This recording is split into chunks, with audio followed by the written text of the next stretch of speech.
Josh, welcome back to Jamaica. Thank you. You would have played Pakistan recently in the most recent visit, 1-1, lost 1. But how does it feel now to win that game against Bangladesh and to try to end the year on a high? Yeah, as always nice to be in Jamaica. Last time I was here, I got a first class 100 against Jamaica, so it's nice. Hopefully that form can continue from then. But yeah, coming here 1-0 up in the series, it's always a good feeling. We're not finished yet. We're looking to make that 2-0 and win the series. You talk about the pace attack in the game in Antigua. Someone like Jaden Seals got a 5 for when we played against Pakistan here. Talk to me a little bit about that fearsome foursome and when they come to Savannah, what we can expect from them. Raw pace and talent. Led very well by Kima Zari. We have the newcomers like Shama. We have Jaden, who's been around a little while but still learning his trade. But the pace is there, and you can see the fear they put into the batsmen's eyes. We took 18 wickets only because they declared the first inning and then declared the second inning as well. So for us, it's about using that advantage that we have, and hopefully we can make that the reason we make it to them. On the back of that though, could it be a different scenario given the conditions at Sabina Park?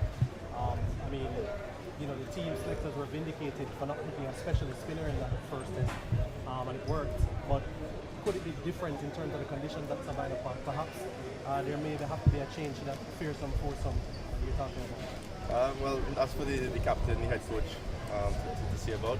It worked in the first test. Whatever 11 they want to produce for the second test, I'm very sure that we'll get the job done again. But yeah, whoever's out there, we're going to give our best and give our all.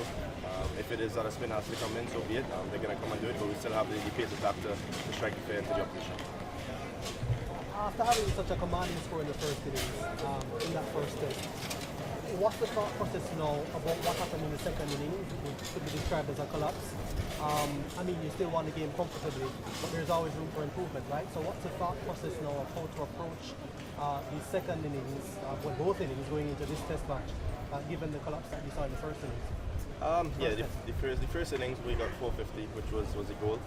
You're not going to bat well all the time, but at the end of the day, we want to be consistent. I think that's what the batsmen need to do, myself included. I haven't been as consistent as I should be. So as a batting group, we have some pretty young, some young batsmen in the middle order who play less than 10 test matches or just coming up on 10. So for us, it's about learning how to be more consistent, getting those 400, 300 plus scores consistently.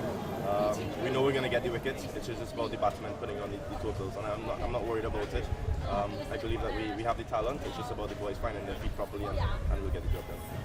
Final one. Personally, you spoke about the 100 that you scored in the regional 4-day championship here, but in the 2 games against Pakistan, you got in the teams a couple of times and won single digit.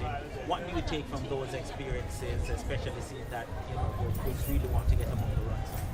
For me, I just want to be consistent. That's all it is. Getting into the teens is a start. I want to convert those starts to the 50s and 100s and get that average up. That's on my part. So for me, it's about just getting those scores in and making sure that I'm helping the team. And once I do that, I'm pretty sure more batsmen will build partnerships and will be in better positions to win games. And last one from me, in terms of your own approach, how is that dictated by the score?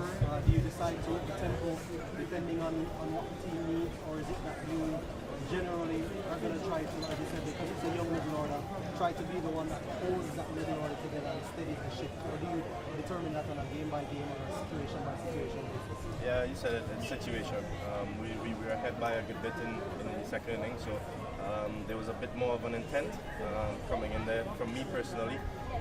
It's situational awareness, is knowing what the team needs at that time. If they need me to hold down at the end, I'm going to do that. If they need me to have the tempo, I'm going to do that. Whatever the team needs. Thank you.